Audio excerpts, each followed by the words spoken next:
Pernah nggak sih Anda perhatikan gimana alam itu kayak sungai atau cabang pohon selalu nemu cara paling efisien buat mengalir? Nah, ternyata nih, menurut sumber yang Anda bagikan, prinsip ini, hukum konstruktal, itu berlaku juga loh di organisasi. Aliran informasi, keputusan, sumber daya, ya semuanya itu butuh jalur yang lancar. Betul sekali. Di eksplorasi kita kali ini, kita bakal fokus bedah bab 9 dari materi Anda soal fondasi organisasi.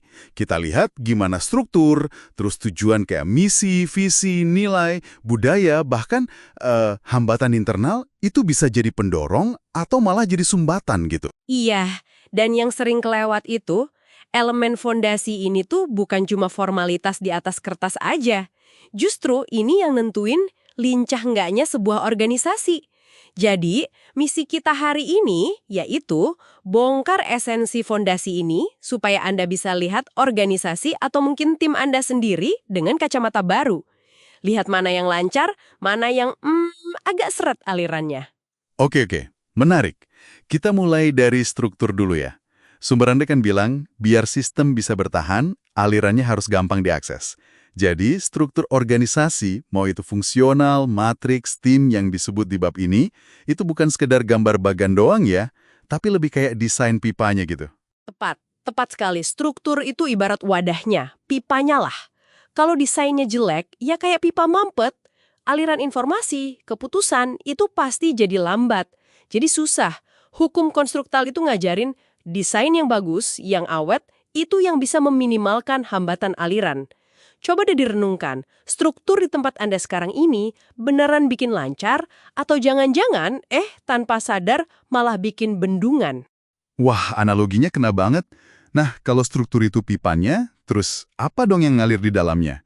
Di sini misi, visi, nilai masuk kan? Betul, ini soal kenapanya organisasi ada. Misi itu kan tujuan saat ini. Contohnya di sumber itu Lego pengen menginspirasi dan mengembangkan pembangun masa depan. Fokusnya dampak hari ini. Kalau visi itu lebih ke aspirasi masa depan. Kayak Amazon yang mau jadi perusahaan paling berpusat pada pelanggan. Quote Bezos di situ juga pas banget. Keras kepala soal visi, fleksibel soal detail. Oke. Kalau nilai itu kompas perilaku sehari-hari. Kayak nilai care di Zoom yang disebut itu. Tapi, nah ini banyak organisasi kejebak purpose pitfalls yang disebut sumber Anda. Ah, iya itu dia. Jebakan tujuan ya. Yang kayak pernyataannya generik banget, karbon copy, atau kedengeran bagus tapi nggak otentik, bogus, atau malah muter-muter nggak jelas, blah. Jangan-jangan ini ya, kenapa banyak misi visi itu rasanya kok hampa gitu? Karena nggak unik atau nggak dihayati beneran. Sangat mungkin. Kalau fondasi tujuannya aja udah rapuh atau nggak asli, ya susah bangun budaya yang kuat di atasnya. Budaya seperti dijelasin di bab 9 ini, itu kan sistem perilaku bersama yang dasarnya nilai inti tadi. Bukan cuma kata-kata manis, tapi apa yang dilakukan orang pas nggak ada yang ngawasin. Oke. Sumber Anda ngasih 3 teknik bagus nih buat bentuk budaya yang strategis. Pertama, singkirkan racun. Maksudnya proaktif beresin negativitas, perundungan saling nyalahin. Satu orang beracun bisa ngerusak banget soalnya. Kedua, tingkatkan tim. Analogi Netflix yang dikutip itu agak provokatif sih. Tim juara bukan keluarga. Nah, itu dia. Tim juara. Saya agak kepikiran soal ini. Analoginya kuat sih. Tapi apa nggak ada risiko malah bikin lingkungan jadi dingin atau kesannya gampang bandak mecat orang kalau nggak hati-hati? Pertanyaan bagus. Kuncinya ya keseimbangan. Standar tinggi itu penting, tapi harus diimbangi juga sama rasa hormat, sama dukungan buat berkembang. Ini bukan soal kejam, tapi lebih ke jelasan ekspektasi sama konsekuensi demi kebaikan tim secara keseluruhan gitu. Teknik ketiga, atur termostat. Ini pakai alat kayak peta budaya strategis, semacam cara visual buat lihat hubungan antara nilai, perilaku, sama hasil, biar semua sejalan dan dukung tujuan. Oke, paham. Nah, ini nih, bagian yang paling bikin saya, kaget dari bab 9. Riset Bain yang dikutip itu bilang, 90% kegagalan target finansial itu gara-gara masalah internal. Serius? Bukan karena kalah saing di pasar? Seringnya begitu. Kita kadang terlalu fokus ngelihat keluar, padahal musuh dalam selimut ini yang justru lebih bahaya. Sumber Anda kan mengidentifikasi beberapa nih. Kompleksitas yang berlebihan, bikin lambat gerak. Terus, silo antar divisi. Wah, ini bikin susah kolaborasi. Gak ada prioritas yang jelas. Budaya anti resiko. Ingat kutipan Jezos tadi soal omission. Gak bertindak itu kesalahan terbesar. Dan terakhir, kebiasaan reaktif. Madamin kebakaran terus. Waduh, ini kayak penyakit kronis organisasi ya. Kompleksitas, silo, takut salah. Gimana cara ngatasinnya ya? Apa harus bongkar pasang besar-besaran gitu?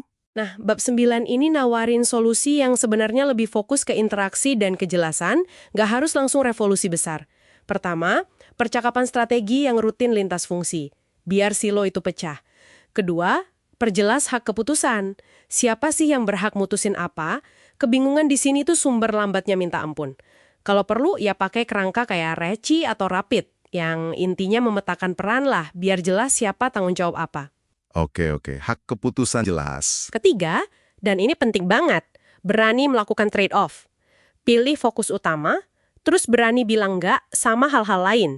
Kedengarannya simple, tapi ini butuh disiplin tinggi loh dari semua level. Intinya yaitu tadi, buka sumbatan aliran internal. Jadi, kalau ditarik kesimpulan, fondasi organisasi, struktur kayak pipanya, tujuan sebagai arah alirannya, budaya itu bisa jadi pelumas atau malah pasir di dalamnya, itu krusial banget ya. Dan seringnya, hambatannya justru dari dalam sistem itu sendiri. Persis. Dan ini relevan bukan cuma buat para CEO loh, buat Anda juga di level manapun Anda berada. Bisa mulai ngamatin, gimana sih aliran kerja di tim atau unit Anda? Ada bendungan atau pipa mampet nggak berdasarkan elemen fondasi yang kita obrolin tadi? Refleksi akhir dari bab 9 ini lumayan nusuk sih.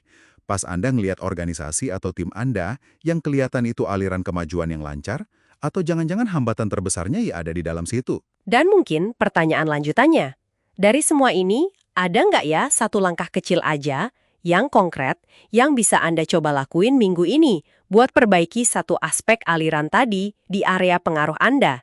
Sesuatu buat direnungkan lebih jauh.